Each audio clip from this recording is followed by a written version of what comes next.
গতকালকে কাঁচা জামা কাপড়গুলো আবার একটু রোদে মেলে দিলাম, কারণ আগের দিন যা বৃষ্টি হচ্ছিল তাতে একটাও জামা কাপড় আমার শুকায়নি। ফ্রেশ হয়ে নিয়ে আমার আর আমার হাজব্যান্ডের জন্য চা নিয়ে চলে এলাম।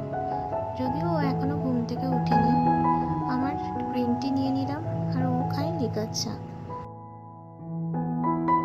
চা খেয়ে তাড়াতাড়ি স্নান করে পুজোটা সেরে নিলাম। এবার রেডি হয়ে নেব, কারণ অনেকটাই আজকে লেট হয়ে গেছে আমার। ব্যাগ নিয়ে রেডি হয়ে গেলাম, এবার আমাদের বেরোনোর পালা। প্রতি রবিবারে যাবার সময় হাজব্যান্ডে দিয়ে আসে, কিন্তু ছুটির সময় আমি অটো ধরে চলে আসি। চলে এলাম বন্ধুরা, এখানেই আমি ব্লগটা শেষ করছি। আবার আসবো নতুন ভিডিও নিয়ে।